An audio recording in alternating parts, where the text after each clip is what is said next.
반갑습니다. 운명을 바꾸려면 좋은 인연을 만나라. 사람은 빈손으로 태어난다. 처음부터 손에 금덩어리를 쥐고 태어나는 사람은 없다. 죽어서 대자연으로 돌아갈 때도 빈손으로 돌아간다.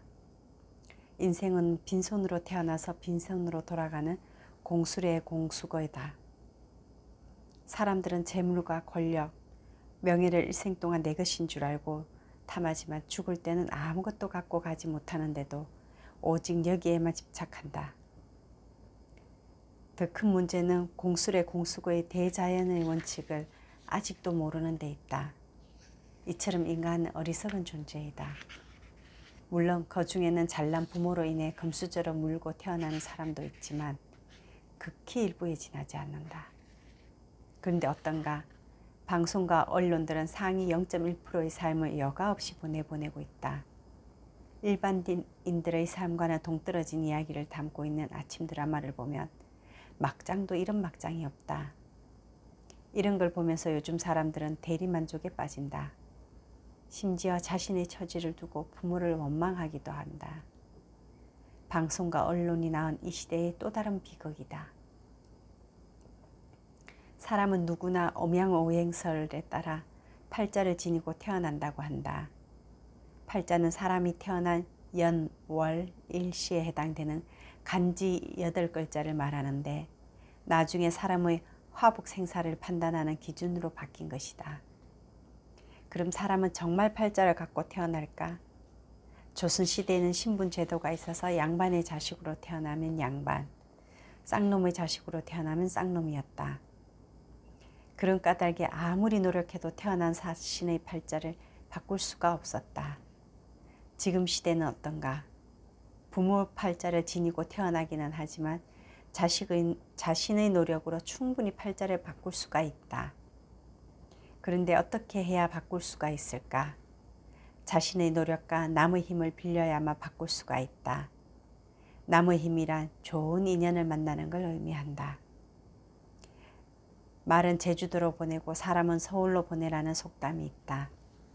사람이 성공하려면 좋은 친구와 훌륭한 스승을 만나야 한다는 뜻이다. 요즘 젊은이들은 이것을 예사로 생각하지만 여기에 성공의 비법이 숨어 있다. 도둑놈을 만나면 도둑질을 배울 수밖에 없고 사기꾼을 만나면 물들 수밖에 없다. 그래서 좋은 인연을 맺는 것이 중요하다. 지성을 갖춘 사람들과 어울리게 되면 자신도 그런 사람이 되기 위해 노력한다. 이게 바로 노는 물이다. 사람은 자기보다 좀 더 나은 사람을 만나야만 성장할 수 있기 때문에 절대로 자신보다 낮은 쪽 곳을 지향해서는 안 된다. 좋은 인연을 많이 만나려면 자신도 열심히 공부하고 마음을 닦아서 좋은 인연을 만나기 위해 준비를 해야 한다. 우리가 열심히 공부를 하는 것도 이 때문이다. 배우지 않는 사람은 한갓 동물과 다를 바가 없다. 여기서 배운다는 의미는 열심히 공부만 하라는 것이 아니라 열심히 자신의 마음을 닦아서 인성을 바르게 하라는 뜻이다. 무슨 일이든 깊이 생각하고 말과 행동을 조심하라는 것이다. 이런 사람이 바로 배운 사람이다.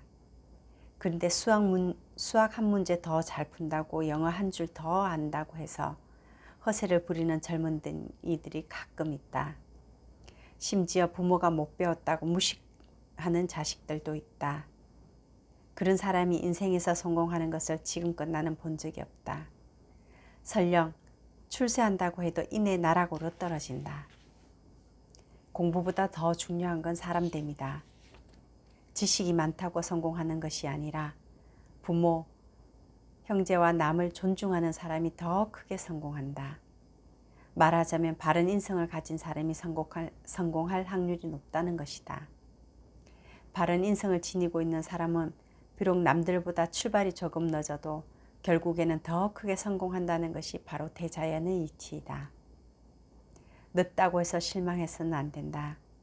이를 깨추지 못하면 아무리 배웠다고 해도 말짱 도루묵이 되기 쉽다. 저도 오늘 말하는 상대와 대화를 하는 과정에 제가 과연 그 사람의 그 사람의 편에 서서 이해를 하고 대화를 했는지에 대해서 한번 생각하는 시간이 있었습니다. 근데 돌아보니 그것은 그 사람을 위한 생각이라기보다는 조금 더 저에 대한 생각이 더 덜어 있었던 것 같습니다. 그래서 그나마 그것을 시간이 지난 이 순간이라도 그것을 깨달을 수 있어서 좋은 하루였던 것 같습니다. 감사합니다.